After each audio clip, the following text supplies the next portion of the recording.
Muitas pessoas me perguntam quais são as 10 maiores economias do mundo. Eu trouxe aqui o Sung. Tudo bom, Sung? Tudo bem, Thiago? Obrigado pelo convite. Que é economista-chefe aqui da Suno. A gente fez aqui um estudo das 10 maiores economias do mundo. Vamos falar para vocês quais são elas e também alguns detalhes de como funciona a economia de cada uma delas.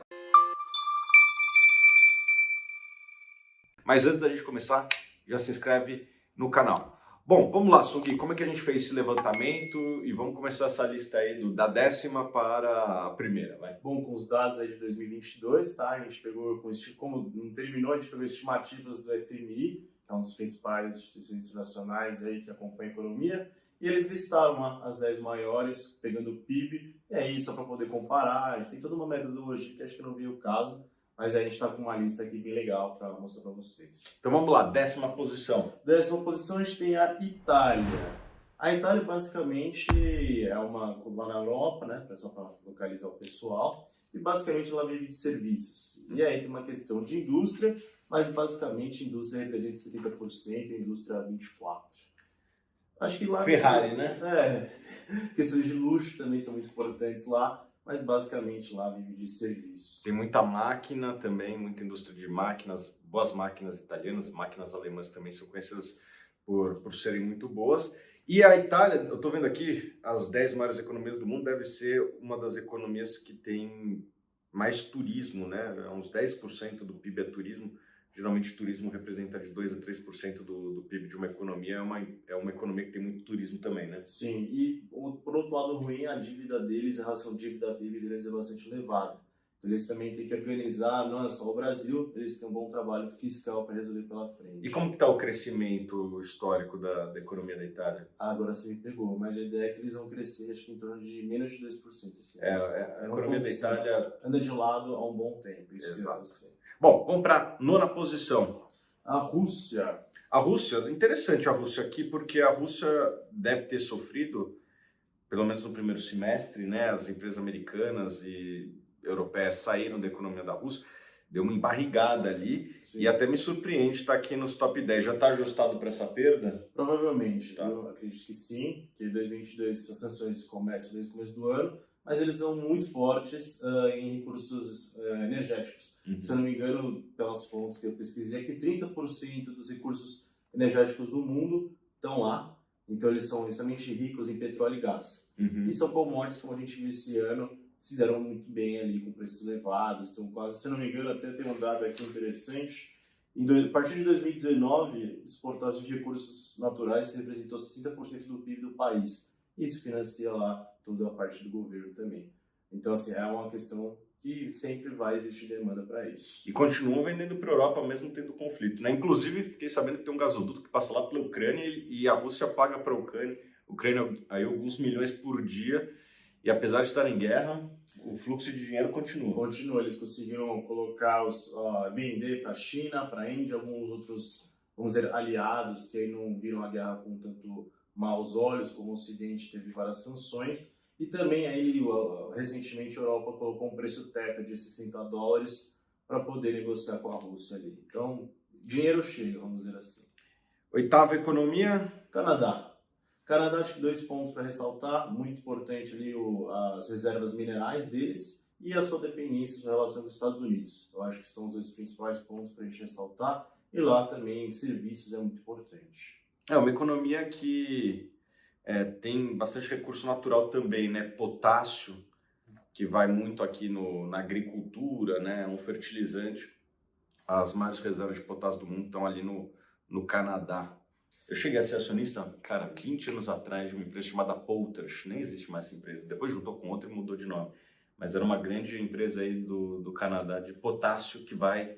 É um insumo para a agricultura. Sim, sim. E eu sei que quando eu estudava energia, eu tinha que acompanhar mais ou menos o preço do gás natural lá no Canadá. E tem diversos gasodutos para os Estados Unidos que, assim, são amigas de longa data e essa interligação acho que é um dos principais pontos ali no Canadá. Vamos para a 7ª economia do mundo. França. Acho que a França ali é a 2ª maior economia da zona do euro. A indústria é bastante forte, serviços, tem uma questão de iniciativa privada muito forte ali também. E acho que como você bem ressaltou que além da Alemanha, a Itália tem indústria, a França tem uma importante ali automobilística, equipamentos, máquinas que também ajudam a sustentar o PIB daquele país. E tem bastante turismo, assim como a Itália, né? Também. É um dos países que tem mais turista per capita e tem também o Mbappé, né?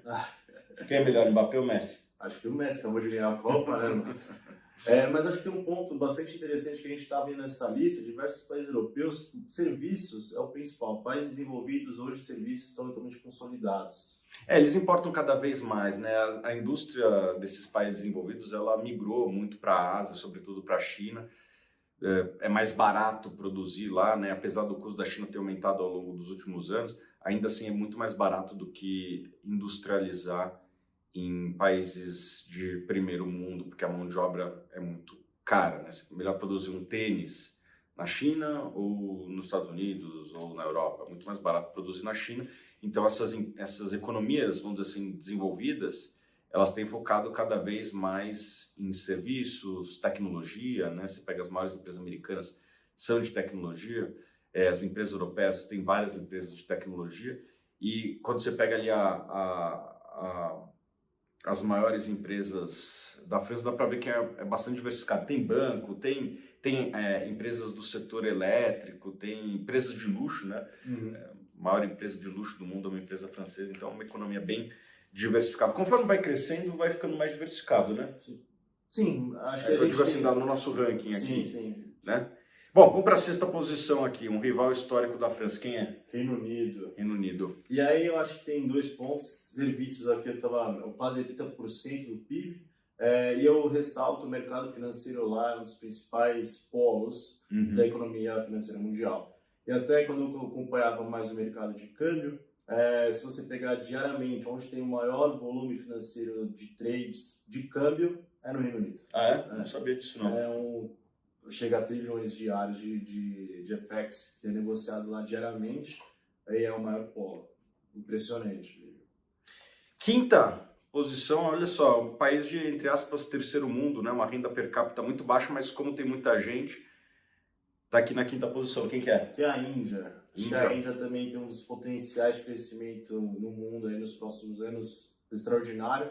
Agora, ela vai muito na linha de agricultura. Então, a economia dela, em 40%, se não me engano, dos empregos estão nessa área de agricultura, mas eles estão ali na área tecnológica muito forte e crescendo também nos próximos anos. É um país que está se urbanizando, né? Tá, talvez onde a China estava, sei lá, uns 20, 30 anos atrás, a renda per capita da Índia está ali na casa de $2.000, a da China deve estar na casa de $9.000, ou seja, está muito na frente a China, né? São dois países com um nível de população parecido ali, um pouco mais de 1 bilhão de pessoas, só que a Índia tem uma renda per capita ainda muito abaixo.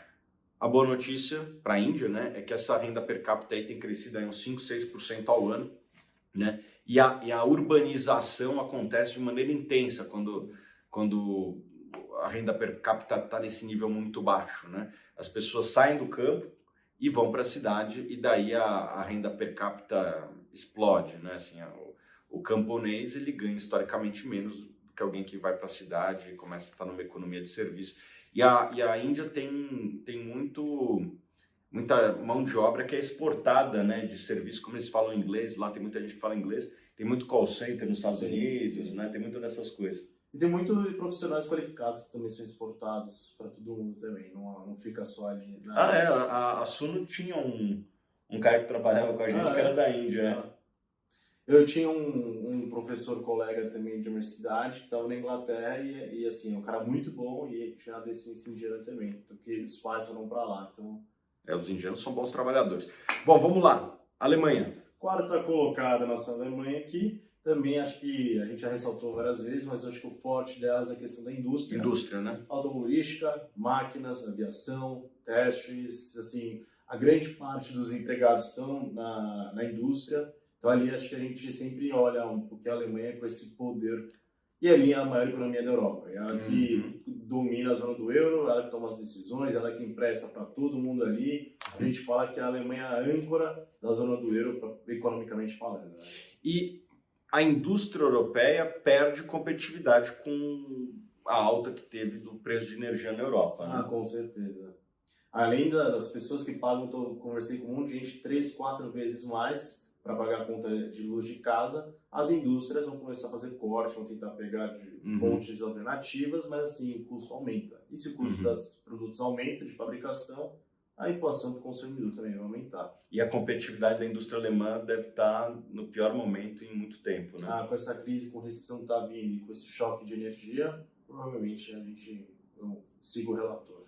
Eu li que a produção industrial da Alemanha não cresce faz anos, né? Ela realmente é muito competitiva, só que tem perdido competitividade ao longo do tempo.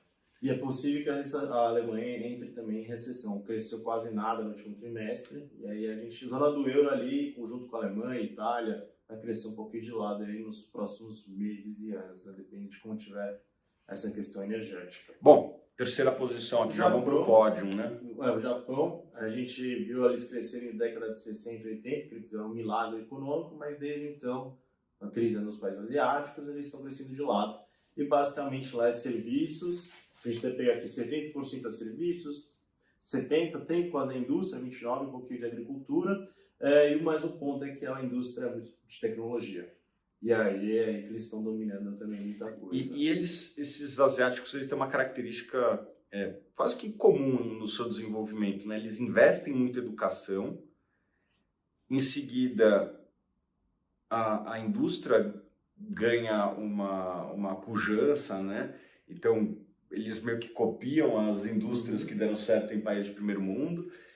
Muitas vezes no começo os produtos não são tão bons. Na década de 50 os carros japoneses eram conhecidos por sua péssima qualidade, né? E na década de 80 já eram os melhores carros do mundo, com o toyotismo, etc. Um fenômeno parecido aconteceu na Coreia. Você é coreano? Eu sou coreano, né? Sung. Meu pai nasceu lá e veio para cá com 7, 8 anos de navio. E eu gosto muito da história da Coreia. E basicamente investiu em educação, depois de um tempo investiu na indústria pesada de químicos para poder fortalecer com os chaebols, né, aquelas commemoradas que virou Samsung, Hyundai, entre outras. E naquela época de educação, além de focar muito na educação de base, eles criaram condições para trazer muitos intelectuais, engenheiros que estavam nos Estados Unidos, na Europa, falou, olha, voltem para cá, que vocês vão ser os bambambãs aqui para levar o país para frente. E então o Japão, segunda posição qual que é? A China, né? China, que também está fazendo mais ou menos isso, né? Eles investem bastante em educação, investem muito em infraestrutura, né? E a indústria chinesa tem ganhado relevância no mundo todo, né? Não só como um back-office de indústrias americanas, então, sei lá, Nike, Apple e tal, mas as próprias indústrias com marcas chinesas têm ganhado market share. Na indústria automobilística, os chineses têm ganhado participação. Sim, exato. E teve o mesmo fenômeno que a gente estava contando na Índia, né? A gente está vendo já uma população que já não é mais dominante na parte de campo, já estão indo para as cidades, o que aumenta a demanda, excessos de gastos de governo em infraestrutura para investir. Até a gente brinca, às vezes tem umas cidades fantasmas lá que eles construíram até demais, mas eles são extremamente importantes, eficientes ali na parte de gastos para infraestrutura. E aí a parte tecnológica, eu acho que eles estão surgindo como Alibaba, que é um caso aí de que serviços e de logística. A China tem uma característica diferente do Brasil. Lá eles investem na infraestrutura antes de ter a demanda, né? Então, eu me lembro que um amigo meu foi num aeroporto, acho que de Xangai ou de Pequim, em 2008, estava vazio, hoje é um aeroporto mega lotado, assim, já 3, 4 anos depois já era mega lotado. Então, eles constroem a infraestrutura primeiro e depois torcem para que venha a demanda depois. Acho que eles imaginam que consigam fazer um certo planejamento, conseguem fazer uma certa projeção, mas a China tem esse histórico. Eles investem na frente e depois vem a demanda. O Brasil, ao contrário, né? Que já tem uma infraestrutura que estamos até o gargalo aqui. Daí, o Brasil, por exemplo, a gente é de São Paulo, vai lá e constrói a linha 4 do metrô, já nasce cheia. Sim. Né? Porque nós não investimos em infraestrutura, daí na hora que investe já nasce cheio, o que quer que seja, né? Saneamento, transporte, energia elétrica. O Brasil, infelizmente, não investe tanto em infraestrutura. E só para ressaltar 2 pontos, eles são altamente demandantes de commodities. Sim. No Brasil isso é extremamente importante, tá? A gente tem os dados aqui que são os nossos maiores parceiros comerciais. Compram minério, compram soja, alimento. Principalmente soja, alimentos, acho que soja é um dos principais, carne, frango. E outro ponto é que tem muitas fábricas da Apple de tecnologia lá na China. Então, assim, também eles têm essa parte de produção que ajuda a sustentar toda a parte comercial do nosso primeiro colocado, que é os Estados Unidos. Pô, quem que ia imaginar, né?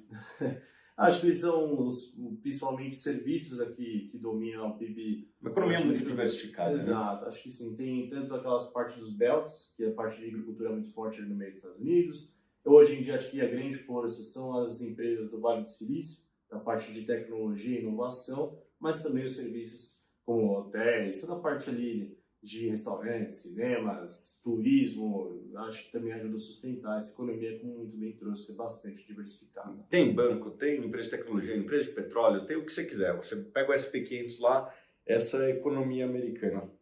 Acho que seriam isso, esses nossos rankings, e acho que o Brasil atualmente ele se encontra em 12º, e nós somos aí, acho que nosso carro-chefe é o agro, principalmente todos esses bens que a gente falou que exporta para a China e para o mundo, e também muita parte de minério, petróleo e derivados disso. Beleza, muito obrigado, Sungui. Então vamos repassar aqui, só recapitulando. 10ª posição, Itália. 9ª, você fala uma, eu falo outra. Então, Itália. Rússia. Em 8º lugar, o Canadá. 7º, França. 6º, Reino Unido. 5º, Índia. 4º, Alemanha. 3º, Japão. 2º, China. E 1º lugar, Estados Unidos. É isso aí.